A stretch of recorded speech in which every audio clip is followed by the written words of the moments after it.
हम लोग श्रीमद् भागवतम जी के दशम स्कंद में दशम अध्याय में प्रवेश कर गए हैं, जहां पर नलकूबर और मणिग्रीव भगवान से नवदा भक्ति के लिए प्रार्थना कर रहे हैं। क्योंकि नलकूबर और मणिग्रीव ने ये सोचा कि हम देव, जो उनकी देह है वो देव देह है, तो देव देह में वो भगवान से कृष्ण प्रेम, जो ब्रज का प्रेम है, वो नहीं प्राप्त कर सकते। जैसा परिवेश होता है वैसा ही सारा वातावरण जैसा होता है उसके अनुसार ही कार्य होते हैं। इसीलिए उन्होंने कहा, पहले आप हमें नवदा भक्ति में प्रदान कीजिए प्रभु। श्रवण कीर्तन विष्णु स्मरण। नवदा भक्ति क्या है? भगवान ठाकुर जी की कथा श्रवण करना, कीर्तन करना, स्मरण करना, पाद सेवन, अर्चन, दास्यम, सख्यम, आत्म निवेदन, ये नविदा भक्ति है। तो यहाँ पर श्री विष्णु चक्रवर्ती पाद जी कह रहे हैं कि नलकूबर और मणिग्रीव ने वाणी गुणानुकथन ये श्लोक बोला था ना, तो वहां पर उन्होंने निरंतर श्रवण कीर्तन आदि साधन भक्ति की शक्ति और उसकी प्रवृत्ति, यह हमें प्रदान करो, इसके लिए प्रार्थना की। शक्ति भी चाहिए भक्ति करने के लिए और प्रवृत्ति भी चाहिए। कोई भी कार्य करना होता है उसके लिए शक्ति और प्रवृत्ति दोनों चाहिए। मान लो किसी व्यक्ति का मन हो गया कि आज, जैसे सुबह सुबह उठ के भैया आज समोसे खाएंगे घर बना के, अब प्रवृत्ति तो हो गई समोसे खाने की, लेकिन शक्ति है नहीं। मन कर मतलब मन में तो आ गया खाने, लेकिन शक्ति है नहीं, शरीर में जान नहीं है, उसके लिए तो बहुत कुछ करना पड़ेगा। तो इसीलिए शक्ति भी हो, प्रवृत्ति भी हो, तब कोई कार्य हो सकता है। अब भगवान की कथा श्रवण करने में कोई व्यक्ति कहे क्या जोर लगता है भैया, कथा ही तो सुननी है। नहीं भैया, बहुत जोर लगता है। प्रभु जी बोलते बोलते होते हैं, कहते हैं जैसे ही पहला श्लोक गुरुदेव उच्चारण करते थे, ओम ज्ञान तिमिरांधस्य ज्ञानांजन, ऐसे बोलना, उसी समय कहते नींद आ जाती। तो यह जो है कथा श्रवण करना, यह भी एक कार्य है, यह भी कृपा से ही होता है। तो इसीलिए यहाँ पर नलकूबर मणिग्रीव क्या कह रहे हैं प्रभु को, प्रभु आप हमको प्रवृत्ति भी दो, शक्ति भी दो, जिससे हम भक्ति का अंगों का पालन कर सके। तो यहाँ पर नौ भक्ति में जो 9 प्रकार की भक्ति है, नविदा भक्ति, भक्ति के 64 अंग हैं। रूप गोस्वामी पाद जी ने 64 अंग बताए भक्ति के, उसमें से 9 अंग प्रधान है भक्ति के। 9 में फिर 3 श्रवण कीर्तन स्मरण और भी ज्यादा विशेष हो जाते हैं। तो 9 प्रकार की भक्ति है नविदा भक्ति, जिसको प्रहलाद जी ने बोला श्रवण कीर्तन विष्णु स्मरण, पाद सेवन, अर्चन दास्यम, सख्यम, आत्मनिवेदना, ये इति पुंसा अर्पिता विष्णु भक्ति चैव नवलक्षणा। ये 9 प्रकार की भक्ति है जो पहले अर्पित होकर फिर की जाती है, इसके अंगों का पालन। तो यहाँ पर श्री विष्णु शुक्लपाद जी कहते हैं, नलकूबर और मणिग्रीव ने नविदा भक्ति में से उसको सहज समझकर, इससे सारा जो उनका गोल है, गोल क्या है, लक्ष्य क्या है, ठाकुर जी के धाम की प्राप्ति, ठाकुर जी के धाम में प्रेममयी सेवा, बोले यह उनको उन्होंने विचार किया, यह जो नविदा भक्ति है इससे सहज हो जाएगा। उसमें भी उन्होंने नविदा भक्ति में वैसे भी सिर्फ 6 प्रकार की भक्ति के लिए ही प्रार्थना करी। क्यों? क्योंकि जो अशेष 3 अंग हैं, कौन कौन से, दास्य सख्य आत्मनिवेदन, यह जो है उन्होंने दैन्यवश उनके द्वारा भी जिस देह में वो है संभव नहीं होने पर उसके लिए प्रार्थना नहीं की। इसको समझना पड़ेगा ये क्या है। तो यहाँ बताया गया है कि श्रवण कीर्तन, भगवान का स्मरण, अर्चन, पाद सेवन और वंदन, ये जो 6 प्रकार के भक्ति के अंग है, इसका अधिकार मांगा नलकूबर मणिग्रीव ने। दास्य सख्य आत्मनिवेदन के लिए प्रार्थना नहीं की, क्योंकि श्रवण और कीर्तन जो है, इसको करते करते चित्त शुद्ध होने पर ही दास्य सख्य और आत्मनिवेदन करने की शक्ति प्राप्त होती है। श्रवण कीर्तन आदि अंग जो है, ये अशुद्ध चित्त से भी हो जाते हैं। अशुद्ध चित्त में अर्थात जहां पर अनासंग भजन हो रहा है, अनासंग मतलब कथा तो सुन रहे हैं, माला तो कर रहे हैं, लेकिन ध्यान कहीं और है। लेकिन अशुद्ध चित्त होने पर भी यह अंगों का पालन हो जाता है। सब लोग मोबाइल देखते देखते माला कर लेते हैं आराम से, मोबाइल में ध्यान है और माला चल रही है, लेकिन दास्य सखा आत्मनिवेदन कहते हैं यह कभी भी शुद्ध चित्त से होता नहीं। तो इसीलिए यहाँ पर बता रहे हैं कि चित्त कितना भी शुद्ध क्यों ना हो, मुख से कृष्ण नाम करने में, कृष्ण कथा सुनने में, भक्त के मुख से कथा श्रवण करने में, या अगर कोई कहे भाई तुलसी जी चयन कर लाओ और ठाकुर जी के चरणों में अर्पित कर दो, कृष्ण आए नमः बोल करके तो वो कर लेगा कोई व्यक्ति, ये वंदन हो गया, अर्चन हो गया। हाँ, और कोई कहे कि भी भगवान को कृष्ण के चरणों में उद्देश्य में प्रणाम कर दो, भगवान को ऐसे करके प्रणाम कर लो, तो बच्चे भी कहने पर माता-पिता के प्रणाम कर देते हैं। यद्यपि उनको बहुत जल्दी होती है सब अपना मोबाइल देखने की या जो स्कूल जाना है, जो कुछ भी करना है। तो यह जो अंग हैं 6 श्रवण, कीर्तन, स्मरण, अर्चन, पाद सेवन, वंदन, यह अंग कोई व्यक्ति अशुद्ध चित्त से भी पालन कर सकता है, कोई बाधा नहीं है। लेकिन मैं कृष्ण का दास हूँ, ऐसी भावना या कृष्ण मेरे प्रियतम हैं, सख्य भाव रखना भगवान के प्रति मेरे सखा हैं, इसके लिए या फिर यह भावना कि मैं तो बिका हुआ एक गाय हूँ, उस ब भाव से कृष्ण के चरणों में समर्पण, उसके लिए चित्त शुद्धि की आवश्यकता है। अब कोई कहे कि नहीं क्या हो गया? चित्त शुद्ध ना होने पर भी तो बोला जा सकता है। बोले हाँ, बोल सकता है व्यक्ति चित्त शुद्ध ना होने पर मैं कृष्ण का दास हूँ। तो सांसारिक वस्तुओं में आसक्ति रहने पर, चित्त शुद्ध ना होने पर बोलना तो स होगा मुख से कि मैं कृष्ण दास हूँ। लेकिन अंदर-अंदर से क्या होगा? अंदर से नहीं होगा, सब कुछ विपरीत होगा। जब यह सारा कुछ कृष्ण का ही है जगत, यह स बात हृदय में आना यह साधारण बात नहीं है, यह आएगा नहीं। ऊपर-ऊपर से हम बोल देंगे हम कृष्णदास हैं, हम रामदास हैं, हाँ, या फिर हम तो बिके हुए हैं, हम शरणागत हैं, लेकिन 100% शरणागति होती नहीं है। शरणागति की भी एक वो होती है लेवल होता है, परसेंटेज होती है। एक बार किसी ने प्रभु जी से प्रश्न भी किया था एक दिन कि अगर प्रभु जी कोई व्यक्ति वैष्णव का अनुगत्य नहीं कर पा रहा, जिस प्रकार से वैष्णव कहते हैं नियमों का पालन करना या जो भी है, तो क्या उसका अपराध होता है? तो प्रभु जी ने कहा नहीं, बिल्कुल नहीं। अगर इस चीज़ में अपराध होने लग गया तो कोई भी साधक आगे बढ़ ही नहीं पाएगा। कितनी बड़ी बात यहाँ पर प्रभु जी ने बताई। कहते क्योंकि शरणागति छोटी-मोटी वस्तु नहीं है। 100% शरणागति कभी भी जिस दिन 100% शरणागति हो गई उस दिन तो हमें प्राप्ति हो जाएगी। तो ये जितना भी क्रम है भक्ति का, श्रद्धा, साधु संग, फिर भजन क्रिया, फिर अनर्थ निवृत्ति होती है। फिर निष्ठा आती है, फिर रुचि, फिर आसक्ति, फिर भाव। तो भाव तक शरणागति 100% हो जाती है। श्रद्धा में भी शरणागति है, लेकिन कुछ परसेंटेज है। श्रद्धा में क्या हो गया, श्रद्धा हो गई है अब उनकी बात में, तो इसलिए माला पकड़ रही। इसका मतलब शरणागति आ गई, लेकिन 100% शरणागति अभी नहीं है। कई लोग होंगे जो कार्तिक में खाने-पीने के नियमों को उतना पालन नहीं कर पा रहे होंगे। तो इसका मतलब क्या उनका अपराध हो रहा है? नहीं हो रहा अपराध। जितना वो कर सकते हैं अपने अधिकार से कर रहे हैं चेष्टा, धीरे-धीरे भजन भी कर रहे हैं, इससे अगले साल और अधिकार बढ़ जाए। तो अपराध शरणागति नहीं होने से नहीं होता पूरा। लेकिन हाँ, अवज्ञा करना, उनका उल्टा बोलना या निंदा करना वो अपराध है। वैसे हम अपनी चेष्टा कर रहे हैं लेकिन उसको पालन करने में हमसे नहीं हो पा रहा, अधिकार नहीं है उतना, तो उसमें कोई दोष नहीं होता। अगर कोई व्यक्ति रोज 12 सिगरेट पीता है, डॉक्टर के पास जाए, डॉक्टर उसको बोले भैया तुम जो है सिगरेट पीना बिल्कुल ही बंद कर दो, नहीं तो तुम मर जाओगे। तो क्या वो बंद कर सकता है? जो रोज 12-13 सिगरेट पीता है, 2 डिब्बियाँ पी जाता है, कैसे बंद कर देगा? क्या बोलेगा डॉक्टर उसको? थोड़ा कम कर लो। पहले तुम अभी रोज 2 डिब्बी लेते हो ना, अभी धीरे-धीरे 1 डिब्बी पे आ जाओ। फिर 1 डिब्बी से धीरे-धीरे उसको जब हो जाओगे तो मुझे दिखाने आना। साथ में उसको मेडिसिन भी देगा। फिर वो जब 1 डिब्बी पे आ जाएगा उसको बोलेगा अब तुम 8 ही सिगरेट पीना बस। अब बाहर बैठा कोई व्यक्ति सुन रहा है, अरे डॉक्टर उसको सिगरेट पीने के लिए बोल उसने इतना ही शब्द सुना 8 ही सिगरेट पीना तुम। और डॉक्टर बड़ा दुष्ट है, हैं? लोगों को सिगरेट पीने की सलाह दे रहा है। लेकिन डॉक्टर को पता है वो कितना ज़्यादा एडिक्टेड है, उसको ऐसे एकदम से छुड़वाया नहीं जा सकता, वो मर जाएगा। इसी प्रकार हम जो भजन कर रहे हैं साधक, वहाँ पर जितना भी हमसे हो सकता है चेष्टा करनी चाहिए। जब ज़्यादा हो जाए तो मन को बहुत ज़्यादा ज़ोर नहीं भी मारना चाहिए, उसपे भी हानि होती है। इसीलिए यहाँ नलकूबर और मणिग्रीव को पता है सब, वो देव देह में है। उन्होंने इसीलिए यह प्रार्थना की प्रभु ये श्रवणाख्या भक्ति, कीर्तनाख्या भक्ति बहुत बड़ी वस्तु है। आप हमको यह प्रदान करो, दास्य सख्य आत्मनिवेदन इसका अंग का पालन करने से अपने आप ही आ जाएगा। इसीलिए नलकूबर और मणिग्रीव ने तव अनुचरो किंकिरो यह शब्द बोला था कि हम अपने आपके दासों के अनुदास हैं। इस तरह से दीनतापूर्वक उन्होंने निवेदन किया है। अब कृष्ण जो है हँसने लगे, हँसते हुए कहने लगे, हे नलकूबर मणिग्रीव, परम दयालु नारद ऋषि के अनुग्रह से तुम लोग कृतार्थ हुए हो। नारद ऋषि ने कृपा की है तभी, नहीं तो अपने भक्तों के अपराध करने वाले को तो मैं कभी दर्शन तो बहुत बड़ी बात है, उनका मुख भी दर्शन नहीं करता, तुमको तो मैंने अपना दर्शन दे दिया। इसीलिए एकमात्र देवर्षि नारद की ही कृपा से तुमने मेरे दर्शन प्राप्त किए हैं।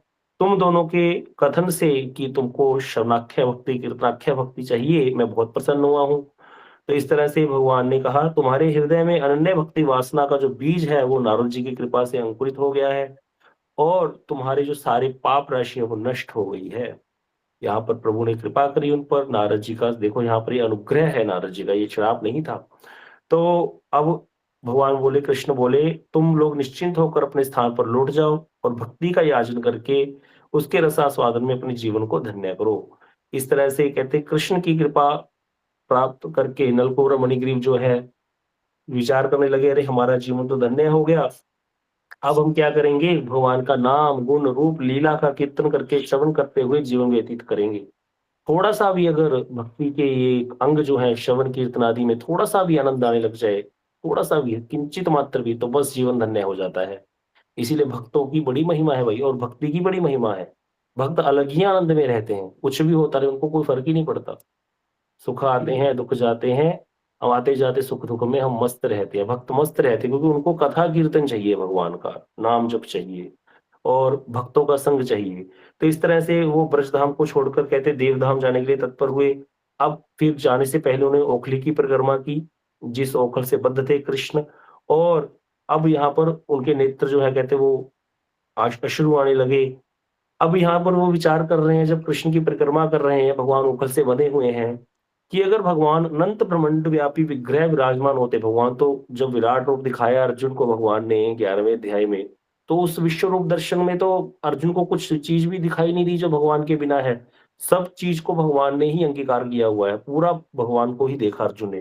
तो कहते यहाँ पर सोच रहे हैं, अगर भगवान अपने ब्रह्मांड विग्रह में विश्व रूप दर्शन वाले रूप में होते, तो क्या हम उनकी परिक्रमा करने में समर्थ होता हमारा? ये तो अनुग्रह कातर होकर भगवान ने क्या किया, अपने विग्रह को बालक के रूप में प्रकट कर दिया और ब्रज में लीला कर रहे हैं। तो यशोदा मैया का भी के प्रति भी कृतार्थ हो रहे हैं यहाँ पर, कि उनके प्रेम के कारण, उनके वात्सल्य के कारण तो प्रभु यहाँ पर लीलाएं कर रहे हैं और हमको भी परिक्रमा करने का यहाँ पर सुयोग मिल गया। अब यहाँ पर हम लोग ये चीज कर ही लेते हैं, वृंदावन में आते हैं, बांके बिहारी जी को प्रकट किया श्री हरिदास जी ने, स्वामी हरिदास जी ने, रूप गोस्वामी जी ने गोविंद देव जी को प्रकट किया, मदन मोहन जी को ठाकुर श्री सनातन गोस्वामी जी ने प्रकट किया। तो ऐसे सारे ठाकुरों की हम परिक्रमा कर लेते हैं। आचार्यों की कितनी बड़ी देन है, जिसकी कोई परिक्रमा नहीं कर सकता, जो विभु है उसकी हम परिक्रमा कर लेते हैं आके, वृंदावन की परिक्रमा कर लेते हैं, पता नहीं कितने ही देवालयों की परिक्रमा हो जाती है। तो इस तरह से यह बहुत बड़ा अनुग्रह है भगवान का, धाम को और अपने आप को विग्रह के रूप में जो प्रकट करके हमको देते हैं। इसीलिए विशेष रूप से हमें गर्वान्वित होना चाहिए और हमारे हृदय में बड़ा लोभ होना चाहिए, सौभाग्य को अपने देखना चाहिए कि कैसे हम जब आए हैं धाम में, ये नहीं ध्यान कहीं है, चल रही है परिक्रमा, मंदिर आओ, बहुत विशेष भाव से परिक्रमा इत्यादि करनी चाहिए, नाम कीर्तन करते हुए हृदय में भाव भरकर। एक कीर्तन में लिखते हैं श्री प्रेमानंद ठाकुर जी, बदन भरिया हरि हरि बोले, ए मन सुलभ कवे, भारत भूमि ते मानुष्य जन्म, आर की ये मन हवे। अरे भैया, मन में भर कर के हरि हरि बोलो, ए मन सुलभ कवे, ये सुलभ कब होगा, जब देह छूट जाएगी तब थोड़ी होगा। भारत भूमि ते मानुष्य जन्म, भारत भूमि और मनुष्य जन्म मिल गया, आर की ये मन हवे, हे मन और क्या चाहते हो। अमेरिका में जन्म हो जाता, बड़ी चकाचौंध है वहां पर, एक व्यक्ति एक बार कोई चला जाए, भक्तों का भी हमने तो हाल देख लिया, एक भक्त भी चला जाता है वहां पे, वो भी वापस नहीं आना चाहता, ऐसी नगरी है, मीठी जेल है। और यहाँ पर हमारा जन्म हुआ भारत भूमि में और उसमें ब्रजभूमि मिल गई, और क्या चाहिए हमको आकर के। इसीलिए यहाँ पर जब भी आओ, बड़े भाव से आकर के परिक्रमाएं करनी चाहिए।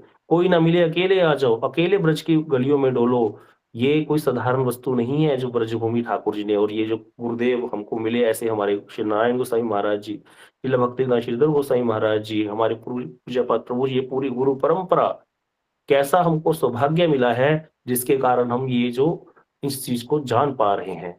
किसी वस्तु की महिमा जानने से उसके प्रति विशेष हमारा जो है लोभ बढ़ जाता है, आकर्षण हो जाता है, तब जो है उसका विशेष फल भी हमको प्राप्त होता है। संत लोग, कोई विशेष अगर कोई साधक होता है, एक विशेष रसिक होता है, उसके सामने रहस्यों को भी प्रकट कर देते हैं। ये ब्रजभूमि तो रहस्यमयी है ही, हमको देखने में वैसा दिखता है यहाँ पर, ये तो पूरी चिंतामणि सदृश है। तो इसीलिए वो रहस्य प्रकट कर देगी हमारे सामने ब्रजभूमि, अगर हम भाव से इन कथाओं को श्रवण करके धाम में आकर के परिक्रमा इत्यादि करते हैं। कई लोग आप में से, जैसे अभी भी परिक्रमा चल रही है और आगे भी 14 नवंबर से 21 नवंबर परिक्रमा शिला महाराज जी निकाल रहे हैं, तो उसमें आ रहे होंगे तो बड़ा ही सौभाग्य है। आकर के जितनी सेवा कर सकते हैं उतनी सेवा कीजिएगा। जितना भी सेवा का सुयोग मिले किसी प्रकार से कीजिएगा और धाम में आकर परिक्रमा कीजिएगा, यही आपसे प्रार्थना है। अब यहाँ पुनः-पुनः प्रणाम कर रहे हैं कृष्ण को, नलकूबर मणिग्रीव हृदय में भर कर के, तृप्ति नहीं हो रही, ऐसे वाला भाव होना चाहिए देखो, उनको तृप्ति भी नहीं हो रही प्रणाम करके। और कहते अब इतने दिन से तो धन के अभिमान में उन्नत रहते थे। जो धनी होता है ना, जिसको अभिमान होता है, गर्व होता है जाति का, धन का, अपनी सौंदर्य का, वो बड़े सर उठा करके चलते हैं। तो उनका तो सर कभी झुका ही नहीं था आज तक किसी के सामने। लेकिन यहाँ आज देवर्षि नारद की कृपा से, करुणा से, जो गर्वित मस्तक था उनका, वो कृष्ण के चरणों में बार-बार प्रणत हो रहा है, धाम के चरणों में। कृष्ण के चरणों में तो हो ही रहा है, माँ यशोदा के जो बंधन में बंधे हुए कृष्ण, उस डोरी को प्रणाम कर रहे हैं, कृष्ण की कमर की बंधी हुई रस्सी को प्रणाम कर रहे हैं। इसीलिए तो कहते हैं श्री सत्यव्रत मुनि, नमस्तेस्तु दाम्ने, अरे इस रस्सी को नमस्कार है। स्फुरदीप्ति धाम्ने, तवीर उदारत विश्वस्य धाम्ने, नमो राधिकाय त्वदीय प्रियाय, नमो अनंत लीलाय देवाय तुभ्यम। बहुत ज्यादा भाव में आकर के ये प्रार्थना कर रहे हैं। अब सब ब्रजवासी, सारे गोप गोपियां, पशु पक्षी, गुलमलता वृक्ष, सबको प्रणाम करके, चरणों में प्रार्थना करके, हे दामोदर, हे भक्तवत्सल समुद्र, जहां कहीं भी हम रहें, आपकी करुणा और भक्त वात्सल्य को कभी भी ना भूलें। इस प्रकार प्रार्थना करके, नारद जी की कृपा को प्राप्त करके, ये कृष्ण कृष्ण कहते हुए उत्तर दिशा की ओर चले गए हैं। सनातन गोस्वामी जी ने इसकी विशेष टीका की है कि भगवान की अनुग्रह से इनको, जब इन्होंने साधन भजन किया तो इनको जो प्राप्त हुआ भगवान का गोलोक धाम। वहां पर स्निग्ध कंठ और मधुकंठ नाम के दो ठाकुर जी का कीर्तन करने वाले ये गायक बने हैं और आज भी वहीं पर नित्य धाम में भगवान की सेवा प्राप्त इनको हुई है। सनातन गोस्वामी जी ने इसकी विशेष टीका वर्णन की है। अभी हम एकादश अध्याय में पहुंच गए हैं। तो एकादश अध्याय में यहाँ पर वर्णन कर रहे हैं कि जब ऐसे वृक्ष गिरे, प्रचंड शब्द सुना। अब नलकूबर मणिग्रीव तो चले गए, अब आगे की कथा श्रवण करेंगे हम। तो शब्द सुनकर के बड़े ही भयंकर शब्द हुआ है, प्रचंड शब्द गिरा हुआ जब वृक्ष गिरे थे, तो सभी विचार करने लगे ब्रजवासी कि कृष्ण के जन्म के पश्चात आकस्मिक ब्रज में कुछ न कुछ दुर्घटनाएं देखी ही जा रही हैं, जो केवल कृष्ण का मंगल करने के लिए ही हो रही हैं। अतः ना जाने आज कौन सी विपत्ति आ गई है, आज फिर से कौन सा असुर आ गया है। हे नारायण, रक्षा करो, रक्षा करो, ब्रज के जीवन स्वरूप कृष्ण की रक्षा करो। इस प्रकार आर्तनाद करते हुए सभी नंद भवन की तरफ दौड़े हैं। व्याकुल होकर के सभी ब्रजवासी नंदालय की ओर दौड़ पड़े। विचार करते जा रहे हैं, अगर अरे आज क्या आकाश से मेघों से वज्रपात हो गया या कोई दैत्य आ गया। विचार करते करते देखा तो देखा कि जो उनका जन्म हुआ था उससे भी पहले के जो दो वृक्ष थे, जमला अर्जुन के, वो नंदालय में जो एक भाग में खड़े रहते थे, वो दोनों जड़ सहित उखड़ करके धराशायी होकर के गिर गए हैं। 3 किलोमीटर लंबे वृक्ष थे। देख करके बहुत ही विस्मित होकर कहने लगे, यह क्या हो गया, यह क्या हो गया, अचानक दोनों महावृक्ष कैसे गिर गए। अब हम गोपाल चंपू ग्रंथ से श्री जीव गोस्वामी पाद जी की रचना, बड़ा सुंदर आगे की लीला, जैसा हुआ वैसा ही वर्णन कर रहे हैं। विना वातम विना वर्षा विद्युत प्रपत्तनम विना विना हस्तीकृतम दोषम केनासो पातितो द्रुमो। गोपाल चंपू में श्री जीव गोस्वामी पाद कह रहे हैं, इस समय ब्रजवासी विचार करने लगे, अरे आंधी नहीं, तूफान नहीं, वर्षा वज्रपात कुछ भी तो नहीं हुआ। ना तो कोई हाथी है बड़े बड़े जिन्होंने खींच करके इन वृक्षों को गिरा दिया। तो ये गगनचुंबी वृक्ष, 3 किलोमीटर लंबे वृक्ष, जो इतने बड़े बड़े वृक्ष थे, ये कैसे गिर पड़े। क्या किसी महाबली महापराक्रमी व्यक्ति ने इन महावृक्षों को गिरा दिया है। इस प्रकार अनेक प्रकार की कल्पनाएं करने लगे, लेकिन वृक्षों के गिरने का कारण स्थिर नहीं कर पा रहे। अब कारण, जो उनका मूल कारण वृक्षों के गिरने का, वो कौन है, वो तो कृष्ण है। वो तो उसी तरह ओखल से बंधे हुए, रस्सी से बंधे हुए उन लोगों के सामने ही थे। लेकिन वृक्ष की जो शाखाएं थी उनके अंदर ठाकुर जी छुप गए थे, इसीलिए वो कृष्ण को नहीं देख पाए। महाराज, नंद बाबा भी आ गए हैं यहाँ पर, वात्सल्य प्रेम की मूर्ति हैं। यशोदा मैया तो बिल्कुल स्तंभित ही हो चुकी हैं। उनको तो कुछ सुध बुध ही नहीं रही है, क्या हो गया, बिल्कुल डर गई, मूर्ति बन गई है। और आंखों से अश्रु भी नहीं आ रहे, बिल्कुल अचंभित हो गई है यशोदा मैया। मूर्ति जैसे एक पत्थर बन जाता है वैसे हो गई है, डर गई है बहुत ज्यादा। तो अब यहाँ पर कहते, ये जो नंद बाबा है वो देख रहे हैं कि ये क्या हो गया, वृक्ष कैसे गिर गए। इस तरह विचार कर ही रहे थे। इतने में वहां पर जो बालक खेल रहे थे छोटे छोटे, साथ में कृष्ण को जो बंधा हुआ देख रहे थे, जिन्होंने ओखल को ढे- धकेलते हुए वृक्षों के बीच तक लेकर गए थे, उन्होंने कृष्ण की तरफ, बाल बाल कृष्ण की तरफ उंगली करके इशारा करते हुए कहा, अरे वृक्षों के गिरने का कारण तो हम जानते हैं। यह जो कृष्ण है, यह आखुड़ को खींचते हुए दोनों वृक्षों के बीच में से जा रहा था। जब दूसरी तरफ से निकल गया तो पीछे से मतलब इसने खींचा रस्सी को, खींचा तो ये ओखल जो है वो बीच में अटक गया था, और जिससे ये दोनों वृक्ष गिर गए। और इतना ही नहीं, हमने तो यह भी देखा, बालकों ने कहा कि वृक्षों के गिरने के बाद जो देवता निकले, उन्होंने, दो देवता निकले, और दो देवता जब निकले हैं तो उन्होंने कृष्ण को हाथ हिला करके कुछ बोला भी था, हाथ जोड़ करके। तब कृष्ण को बीच में रख करके कई बार घूमते रहे वो। बच्चे तो बच्चों जैसी बात कर रहे हैं, सारी बता रहे हैं बात। और फिर ऐसे करके प्रणाम वनाम करके वो उत्तर दिशा को चले गए। अब बालकों की उंगली के संकेत से नंद महाराज जो हैं, उनकी दृष्टि जो शाखाएं उनको उनमें ढके हुए कृष्ण की ओर पड़ी। तो उन्होंने देखा कि कृष्ण को तो रस्सी से बांध रखा है, उखल से बांध रखा है, और भयभीत चकित दृष्टि से ओखल को खींचने का प्रयास कर रहे हैं। कृष्ण अभी भी बाल लीला कर रहे हैं। यह दृश्य देख करके नंद महाराज शीघ्र ही कृष्ण के निकट पहुंचे हैं, और शरीर के अंगों से उनको ध्यान से देखने लगे कि कहीं कोई चोट तो नहीं लग गई, बालक को शत विक्षत तो नहीं हो गया वृक्षों के गिरने के कारण। जब देखा कि शरीर पर खरोंच तक नहीं आई, तो उनको बड़ी शांति मिली, और अपने आराध्य नारायण का स्मरण करने लगे, हे नारायण, आपकी कृपा से ही ये बालक की रक्षा हुई है। लेकिन फिर बार बार सोचने लगे, मन में विचार करने लगे, इस कोमल बालक को इस प्रकार ओखल से किसने बांधा।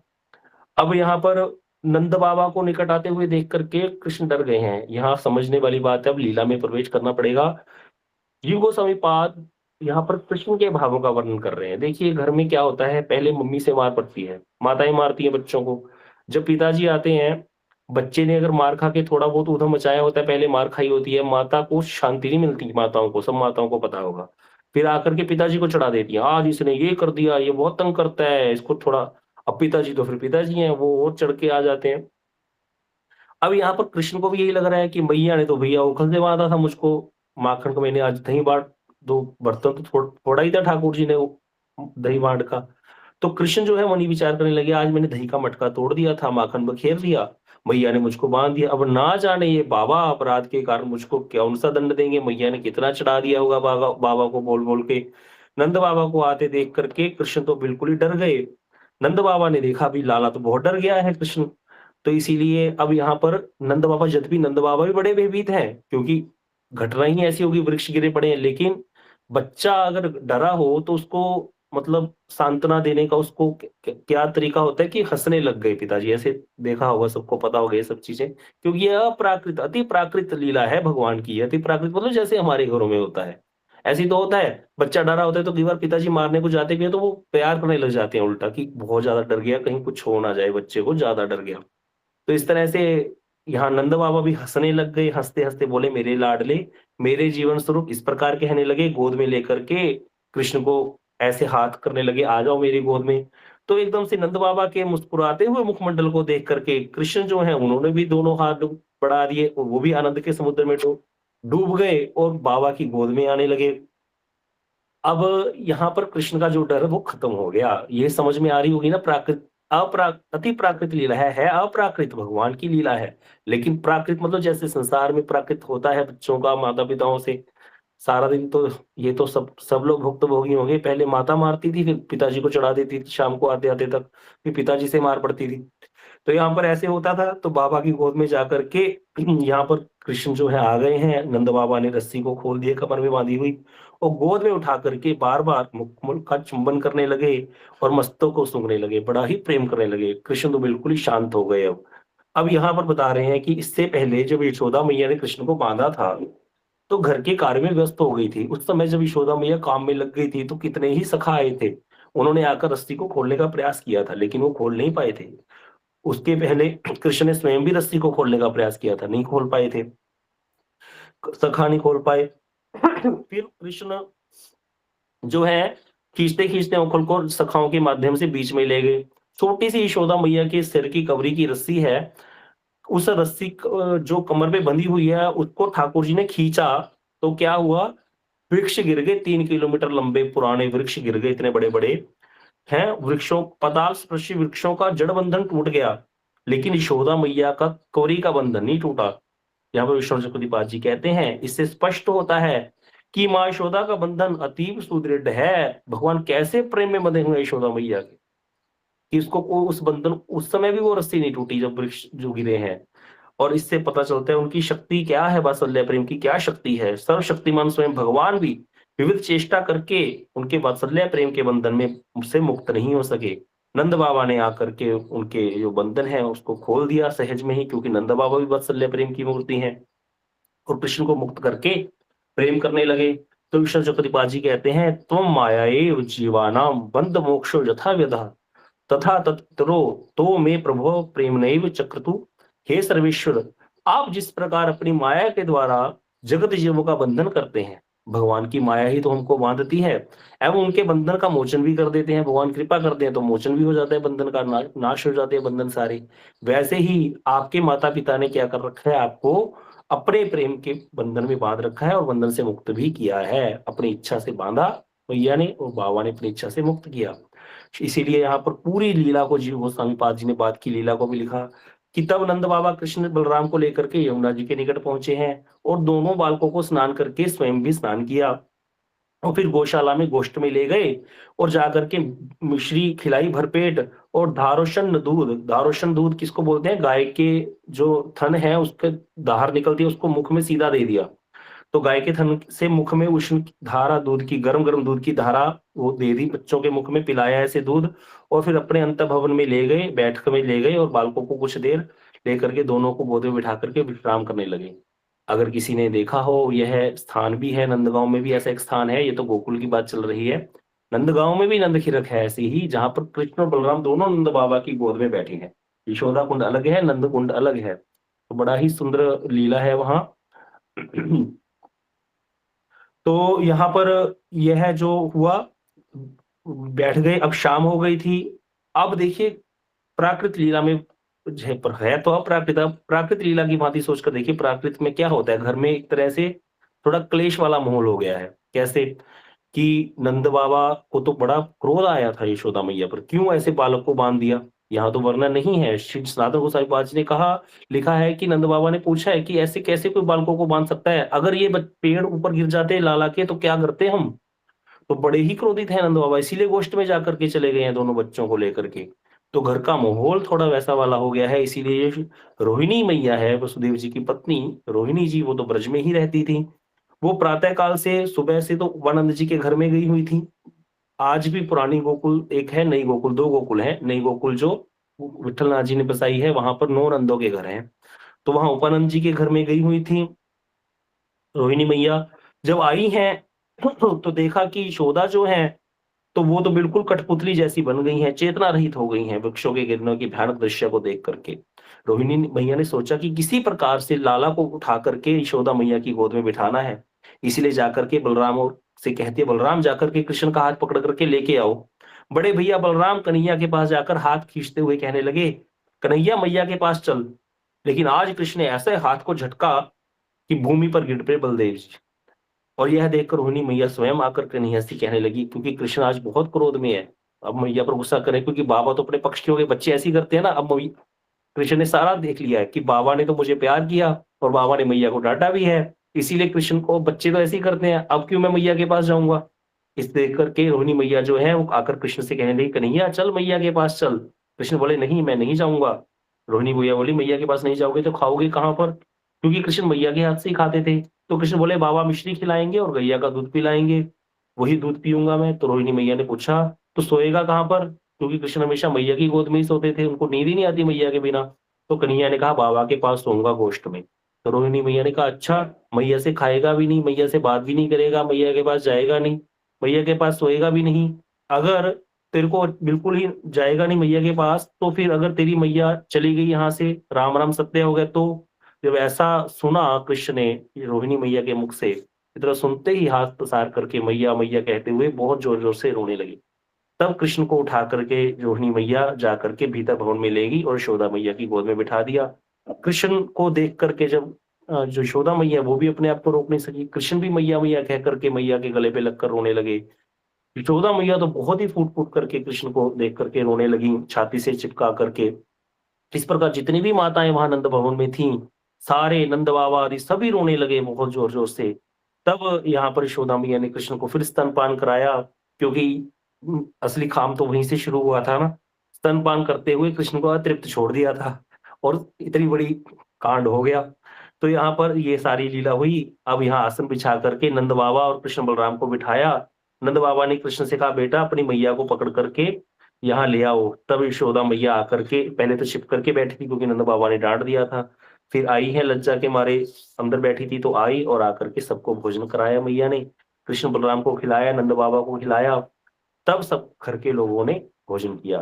तो यहाँ पर लिख रहे हैं श्री विष्णु चक्रवर्तीपाद जी, "धन्य है महावात्सल्य प्रेम, धन्य है प्रेमाधीन भगवान, धन्य है प्रेमवान परिकर, नंद बाबा यशोदा मैया ये ब्रजवासी।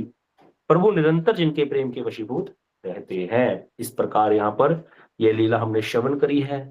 आगे बड़ी सुंदर-सुंदर यहाँ पर ब्रज की लीलाएँ, ये पूरी दामबंदन लीला संक्षेप में हमने श्रवण की है। गुरुदेव तो इसको 1 महीना श्रवण कराते थे। सनातन गोस्वामी पाद जी की पूरी टीका है, ग्रंथ है प्रकाशित मठ के द्वारा। तो उसको कभी सौभाग्य होगा तो आप ज़रूर पढ़िएगा। बाकी ये लीला श्रीमद् भागवतम के अनुसार जितना गुरुदेव ने टीका लिखी है यहाँ पर, उसके अनुसार यहाँ पर आज ये लीला हमने शेष हो गई है। कल से हम आगे की कथाएँ श्रवण करेंगे।